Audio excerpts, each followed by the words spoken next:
today episode of How to DAO. We will discuss one very important topic, DAO IP2, which brings the standardization to DAO ecosystem. Joining us today is Rashmi Abbigeri, which is full stack developer and researcher on DAOs. She now works in DAOstar, which is part of MetaGov, and researching DAOs, but she used to work in other protocols and ecosystem companies on various topics around that.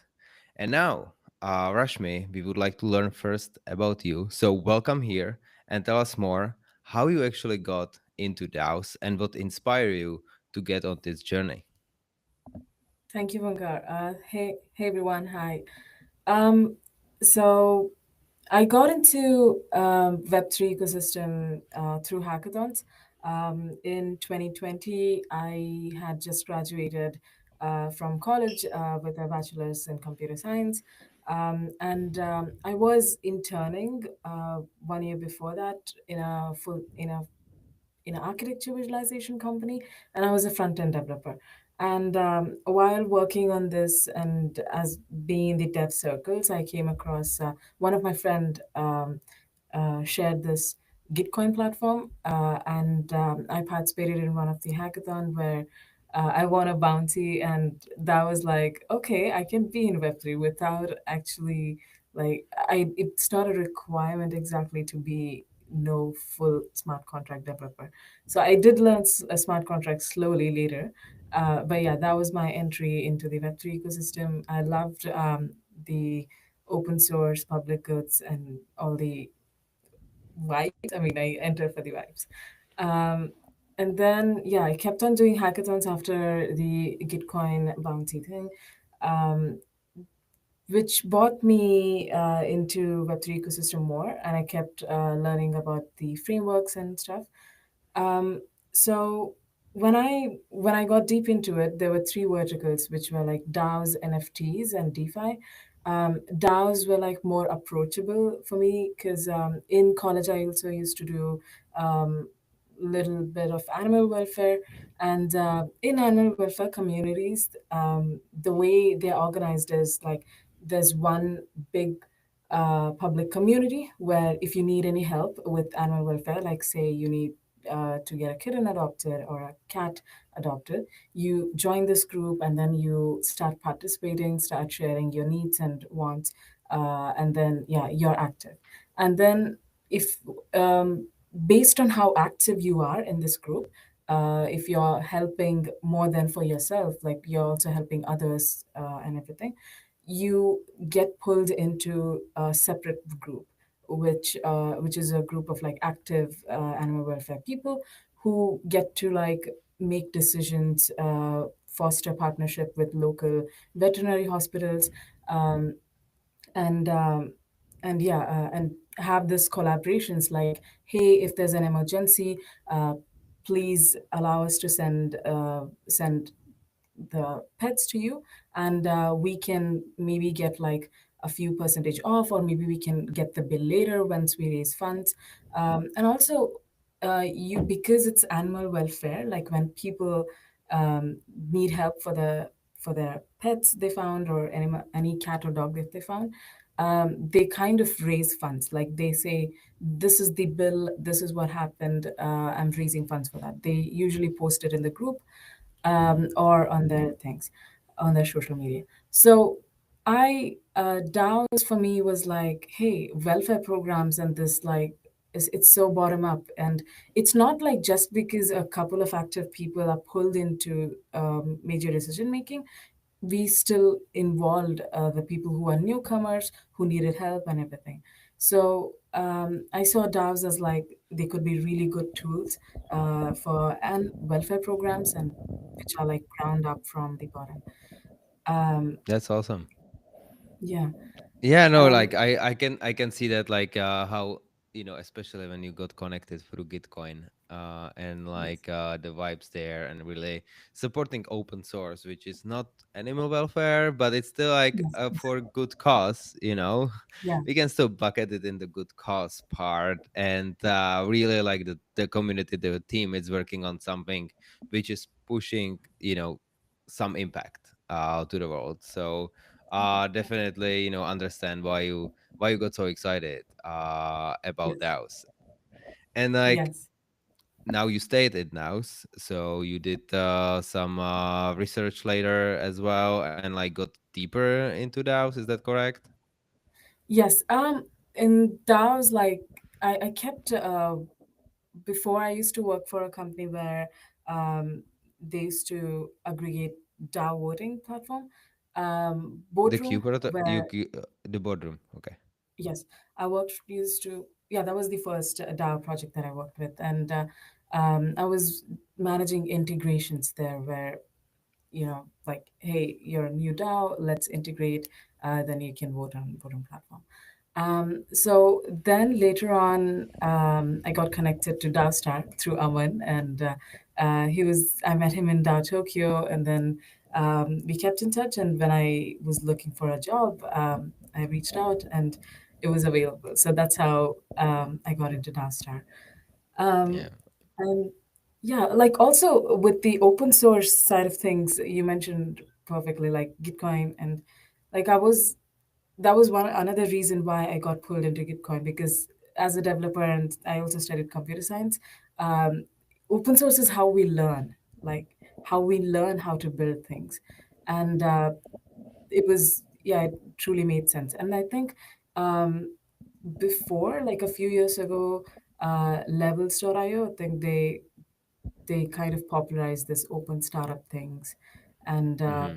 so yeah, DAOs was I was kind of like mapping a lot of things there where, hey, Yeah, and like DAOs- it's awesome, and the team at MetaGov and DAOs are great people, people who used to work there. Now they're also in different protocols, and like it's really like a Kickstarter for people to get on their journey and really be successful in this, let's say, niche market for now. But like we are getting there, and one of the ways we can get there, it's more standardization, because DAO space can be also very messy.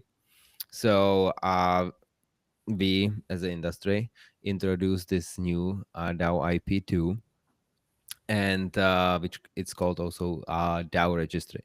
So for our listeners, which might be even new to DAOs, so how we would describe like why we need DAO registry, and then maybe also what it is. But like first, like why we need actually DAO registry. What was the problem we were trying to solve? okay, yes. Um, so when it comes to DAOs, and coming from the background of working in a DAO tooling company, when we are building DAO tools, DAO data is a bit fragmented. Like, hey, where can I get the list of members? Where can I get the list of proposals?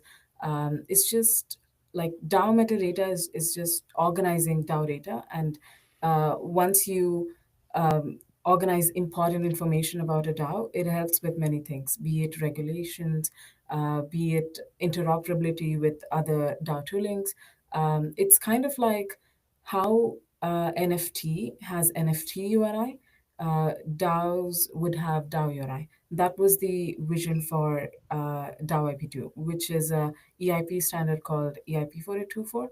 And so once you're able to get hold of one link for DAO metadata, you are able to get to know DAO, the important things of a DAO more easily, without having to dig through various forums or documentation and everything.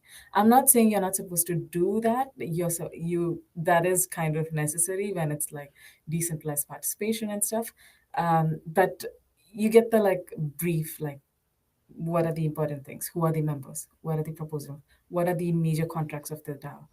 Um, so Okay, so, uh, the reason for a DAO registry is when like as a builder. when you're looking at this information, instead of having to manually data collect, you can just index these DAO URIs or DAO registries. We kept on working for this a while. Right now, I think ENS folks are picking this up more, and they are working on sort of like DAO registry kind of things. I think, yeah, that's where it is right now. No, it's that's cool. So basically, if I just if I hear you correctly, like back then it was really hard to get the data in the right Yeah. format, and it would be just like everyone is having it in different parts of the tech stack or like in different form, and like you cannot really digest the data very easily. And But why we need that? Like if I compared to the traditional system and like traditional companies, like they have their like employees kind of list and stuff like that, but they have it for internal purposes mostly, and they probably have it in the very different formats. However, if you talk public companies, they have some standardized disclosures. So like why DAO actually kind of needs this standardization? What will improve for them? Yeah, DAOs are kind of like a company that goes public from day one. And when we want people to participate in the decision making, be involved, uh, so we need to provide them good context, right? So it becomes transparency becomes a requirement there for good decision making. And if we don't know who the members are, where the proposals can be found, and what exactly are the contracts, um, we won't be able to even build good tools and also participate more efficiently. One of the example for why we would even need the DAO registries is, um, like say if you want to audit DAO contracts, if you want to um, yeah, like a security audit, or maybe you're building DAO treasury tracking tool. So one of the major problem was when I used to do the integrations, I had to just literally dig through documentation, forums, and Discord and Telegram channels for any contract addresses that they're using. It's and these contract addresses are important, especially the treasury ones. So one of our feature was that, hey, how can we index all the DAO treasury? Like, how can we show what all assets does a DAO have? How much tokens are they holding? What is the value of the tokens? How's the DAO treasury portfolio been? So in order to do this, yeah, we have to index all the DAO treasury contracts. So Hmm. this was one of the reasons where like having all of this information self-published, where we can also rely on this published information by DAOs themselves, it was important and is important. Um, yeah. So if I compare it again to like the quarterly reports, which like public companies needs to do, and you said like DAOs are kind of like a company going public day one. Yeah. Uh it's basically like, if I understand correctly, it's like the DAOs will be publishing those reports basically in real time, because they like the cash on hands, whatever, like will be basically updated as they have it in the treasury and stuff like that. So Yes. theoretically we can basically make way more efficient markets because Yes. we will have way more real-time data. Yes. So on that note, I think Nasdaq just kind of filed for tokenizing all their companies which IPO'd on Nasdaq. So there will be like two ways how you can trade Nasdaq companies, either on blockchain or on the traditional rail, and it will be interchangeable. So do you think like the future with this is kind of that those two worlds will be converging, or how you feel like this will be kind of evolving for DAOs, as like the standardization, like adoption might be progressing, and like do you see actually the adoption progressing? Um, It's hard to say yet, uh, because I think in terms of Nasdaq, they have like a full route mapped up where companies, you start a company, companies get mature, they are ready to go public, and then you go. But for DAOs, it's kind of like, we, yeah, they are public companies, but we don't know whether they'll last or not. So it's a bit hard to say and answer this. Um, I would still want to get some more signals on this area where, like, hey, what are DAOs being used for in real life, other than DeFi or any other stuff? Is there, like, has there been real adoption of actually, like, people or normal people who are not super into crypto, not techies, not yeah, not degens or anything, them using crypto as and DAOs as like this tool to coordinate. Yeah. Yeah, I would still wait for more signals. Yeah, no, I get it. And like definitely we still looking for the market signals. But what about the standardization and like the DAO IP2? Like do you said like ENS now picking up kind of the work. Is there Mm. other DAOs kind of working or adopting this type of standards, or how is it actually evolving? Was it already published or like, incorporated? What's the status there? Yeah, yeah. EIP 4824 was published a while ago, and we kept working on it. And ENS is picking it up right now. So while from the DAOstar side of things, when we were working on this, we did get a few DAOs like 1inch, Optimism to adopt it, and they have their DAO URIs published. And DAO was one of the adopter too, where all the DAOs and the DAO by default adopted DAOIP-2, and we were showing this on our Explorer, and right now I think we recently deprecated because we moved our efforts to DAOIP-5, which I'll speak about later. But yeah, we did get quite a bit of adoption, and the way of implementation was like we could adopt DAOP2, one with like on the smart contract level itself. Another was if you can do it on GitHub, like organize your metadata, DAO metadata on GitHub, and then publish that JSON link in the smart contract. So there are like essentially two steps when when it comes to DARP2. First is get your all DAO metadata organized, and you can publish it in an IPFS link, JSON, um, JSON URL, or any other API, and then you get this link and you interact with the DAO registry contract. Just make a transaction, and yeah, you use this link as an parameter in that.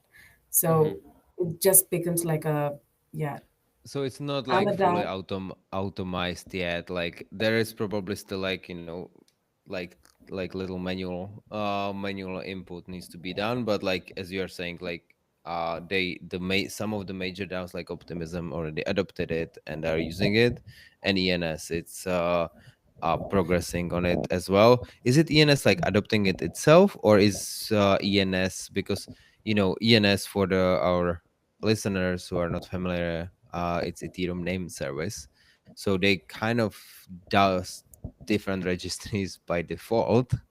Yeah. Is it ENS actually using the DAO registry to like actually create registry of other DAOs? So like was there kind of intent there? Um, they are working on uh, furthering this effort, furthering this idea.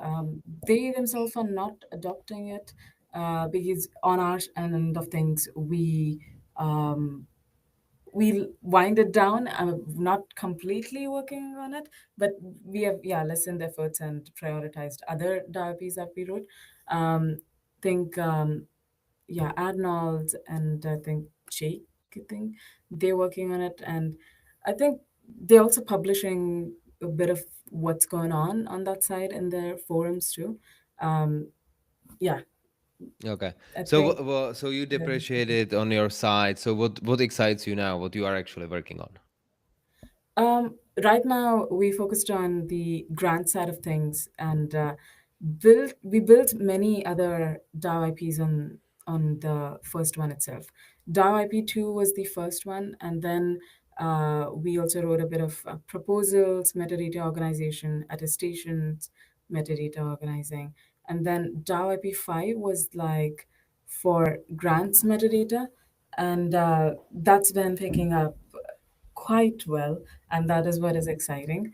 Um, One of the reason is this came to be is, hey, if we can organize all the grant metadata in a interoperable format, and we would be able to compare uh, what what grant programs are doing.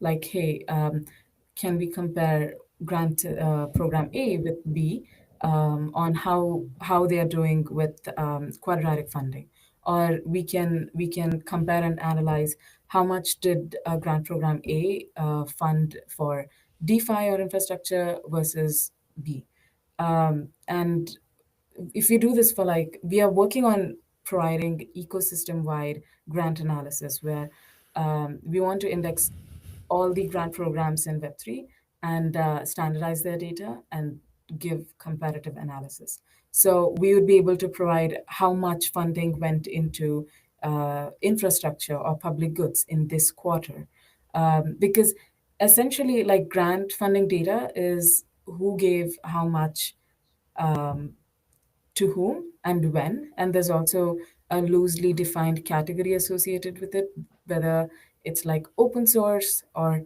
is it a DeFi project or is it a DAO project or an infrastructure tool, etc. So um, yeah, that's what we're working on, collecting all the grant data, organizing it, and providing analysis. Um, yeah, I could talk So, a. no, yeah, definitely. Like, I would like to learn more about it. So, we have different grants programs, and like you mentioned, quadratic funding, which was pioneered by Gitcoin. We have other grants program like retroactive public goods funding, which is more like optimism game, and then we have traditional grant funding, which is like funding the ecosystem, like Arbitrum. It's helping the DeFi protocols to get more users, or Uniswap to build on their new tech stack. So everyone has intentions to grow their own ecosystem um, by default. Gitcoin might be exception because it's a grant platform by itself, but like in general, the ecosystem are growing their own platform.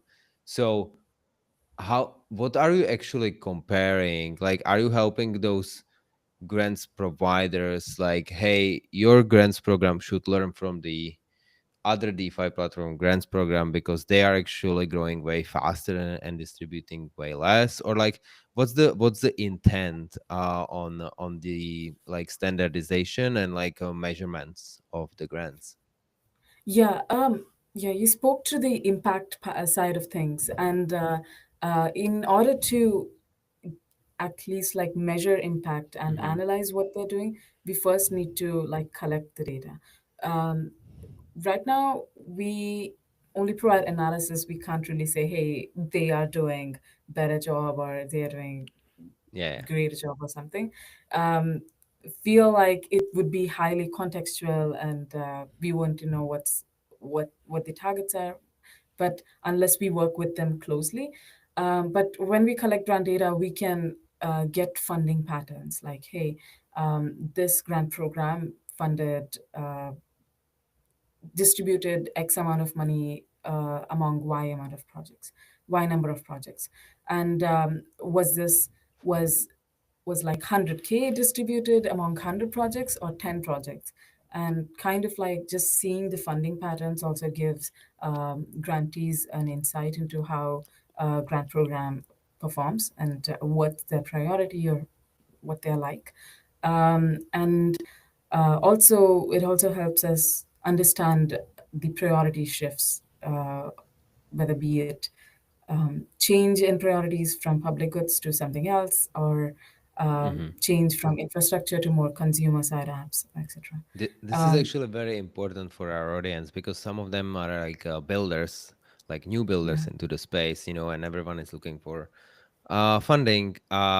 So if I hear you correctly, and I know you also published the grants, report. I think it was already two reports published in the past. Um, so if I understand correctly, like the DAO IP5 will actually help the grantees identify the right maybe ecosystem where they can ask for some grant if they align with the vision and the amount they are getting. Is that kind of correct that like those data can actually help the grantees to identify the right thing for them? Yeah, yeah, it's like it becomes a second order effect. That is the second order Okay. effect that we're hoping. The reports that were published were by Grant Innovations Lab from MetaGov, and yeah, those reports were the basis of writing this DARP5, and so with organizing grant metadata, we'd be able to like give this analysis. And also, it's not just for grantees, it's also for grantors themselves too, Mm-hmm. and also we work with grant programs so that we take care of the grant data reporting side of things, where we streamline whole process of grant reporting, and we are able to show it on a dashboard. The dashboard is currently being built, it'll be released soon. um, but the API side of things is out, like where um, we index the grant data API from Optint and Givit, and we provide like one interface where you can just say, hey, give me DAOIP5 standardized data from Givit, and you can query the API and give me DAOIP5 standardized data of Optint. So um, that's ready. The backend side tooling side of things is ready, and dashboard will be released soon, like in 5 days, 5 to 10 days. Okay, Yeah. so the dashboard will be released soon, and the dashboard will help basically both the grantors and the grantees, Yes. with the data. So when the dashboard will be released, what's kind of the goal next? Like, what's how we will be, uh, what's the next step basically? Like, are you going to work more with the grant providers to actually work how to implement those kind of learnings, or what's there for you? Yeah, we will be working more with new grant programs. Right now, we have really good supporters. Support from Stellar, support from Gitcoin, support from Cello Public Goods (PG), and so after dashboard and after getting the streamlining grant data reporting right and comparative analysis, um, like it's just like seeing how can we do what we're doing better and best. Right now, open source observer and Karma are our biggest supporters too. They are our infrastructure providers.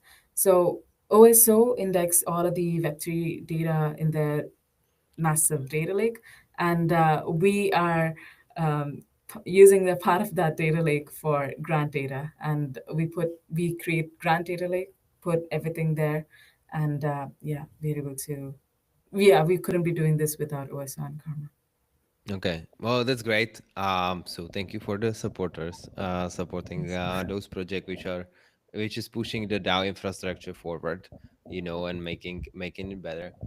My next question is kind of about if you have some numbers, maybe, and if not, that we can move on. But like, if you have some numbers about like, how the grant market either like growing, or what's the kind of amount being distributed. Should builders, where I'm heading with this is like, should builders really like consider this route of like trying to get grants funding or like you see some like shifting, that there is actually like less activity than it used to be. So what would be your advice if the grantee it's kind of listening to this podcast, and like how they should use this data, and are the data favorable for them? Yeah, sorry, I don't have numbers right now, but um, on the advice side of things, I wouldn't say advice, but just more like It's not yeah, insight. financial or legal advice, so Okay, yes, not financial or legal advice. Um, if I was a grantee, I would focus on what the project wants to do, what the mission and vision and project is, then chasing grants for them, or if a grant program is just giving out money for maybe a consumer app or just that. Um, because like even when you apply for grants and you choose and decide to build on a particular ecosystem, it's also like it should also be aligned with your project and not just for like, hey, I'll just raise money or get a grant and then maybe later shift to some other grant system. It kind of doesn't reflect well on your project too, and also it becomes, it's not a good thing for an ecosystem too. So first, getting the needs of your project mapped up on which ecosystem do you actually want to build, and why do you want to choose whatever chain you're building on or a project you're building on, is like the important decision, and then you can seek out grants. I think right now Web3 in general kind of has become a bit more mature, where it's not just the chains or protocols giving out grants, there are other people also giving out grants. And good, thanks to retro pgf, even if you do build without grants and you share that, hey, this is what we have done, this is the impact side of things, you might get awarded later too, so it won't be like you're building for nothing.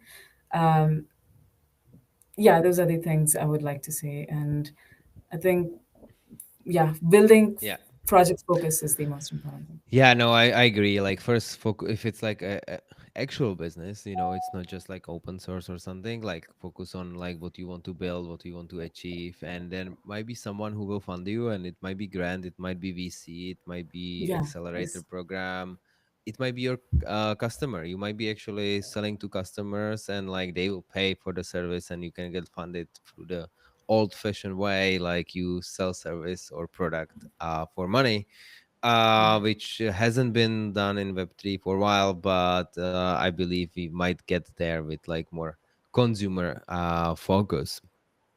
So yeah. I think we discuss the infrastructure a lot.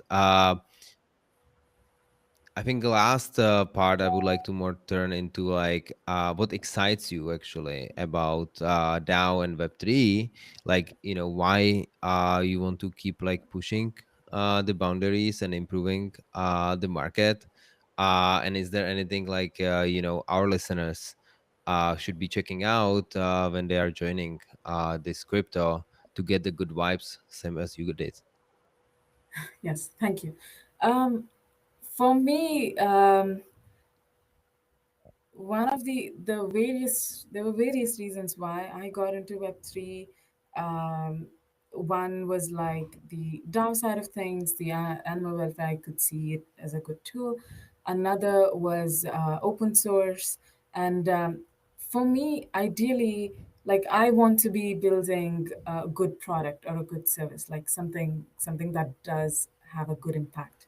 And I had this ambition since college, since, yeah, since I was aware of this. Um, and I feel like in Web3, we are more open to collaboration and more open to uh, working together and building it in the open, than in the traditional Web2. So, in the reality side of things, like they're always um, yeah, you have to keep your principles and integrity right. And I feel like for me, Web3, it allows me to be more of myself than anywhere else. um, so that side of things. And another thing is like crypto is I think it has found its product market fit. Like I am from India, and if I'm working for a US based company, and if I take the compensation with the traditional banking routes, it takes 2 days, and jumping, converting, or whatever. And with crypto, it's like less than 2 minutes. You don't have to worry about it. So that itself, like the speed of settling this credit and debit, um, makes way of like makes business so much more better, and it gives like how to say it, yeah, it makes we can also build more businesses like when credit and debits are settled earlier than later.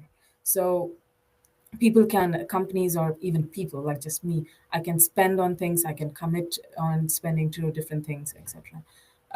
So what that is one of the thing I see myself staying long term, because it's just the better way than we used to do it before. And also pop-up cities has been like a new thing, where you're able to find who you align with, find who you get along with. You don't have to be tied to your geographical community where you were born or anything. Not that I don't like it, but you also have other interests, and you want a community uh, to be there for you to even like practice those interests and share it. So pop-up cities are like Web3 aligned, and I think um, they're also like more builder focused. And right now, those have been my interests. Like, hey, how can I be involved? How can I've been doing a bit of pop up series right now. I am in one of the pop up series. It's amazing. Like it's fun. You learn so much from other folks from different backgrounds, and you make new friends. And yeah, it's fun. Yeah. Well, that's great to hear that crypto is actually helping you, getting the money earlier to your bank account, and also meeting the Yes. right people at the right spots. Like, you know, pop-up cities might not be like totally like crypto native, but like crypto Yes. just enable it, because like you can be anywhere, and the financial system is basically global and borderless, so we are not limited by our borders anymore. So I also been part of the pop-up city, same as you. We've been in Switzerland. It was great time there, and people built together, and just like have new ideas when they actually in close proximity. So if I summarize our today's discussion, DAOs are moving forward because we are supporting them. You are supporting them with your team, building more standardized ways how they can actually, inform their users and members about what they are doing and how financially they are standing. Also, like how the gas ecosystem can grow with the grants program, so informing both the grantees and the grantors how they are performing compared to others, and like what can they can learn. And on personal note, crypto is just better financial system, and it Yeah. just works instantly. Yeah. So I think that's great. And if you are not in crypto just yet, you should definitely join us on the journey, because there is vast potential. It's just the beginning. So Rashmi, thank you very much for the time, and talking to our listeners about some progression in the DAO world. And we would love to have you again when there is new DAO IP. Yes, awesome. Thank you so much. We've been publishing more IPs. I think we're at 9 or 10 now. And I also wanted to give a shout out to Joseph, who leads a DAOstar research program. And he also ran a fellowship for DAOs, where we've been consistently publishing some articles and actually research reports. Yeah, not articles, research reports on DAOs. They have been, I would love for everyone to check it out. Um, yeah, on the grant side of things, if for grantees, I would like to just say one thing. You can also start with hackathons, and then nowadays, I think if you win a hackathon, you're by default pulled into a launch pad or an accelerator. So yeah, there's so many ways you can get started with your project. Um, and Thank you for having me. Thank you for having this discussion and allowing me to share my story. It's been amazing. And feel free to reach out to me if you have more questions, if you want more clarification on what it is. Yeah, I'm Thank you. available on And Twitter. Yes, on thank you. And Telegram we too. will put all the links in the show notes. So you can reach out to Rashmi and DAOstar and ask more questions. So thanks, Rashmi, again. It was great having you here.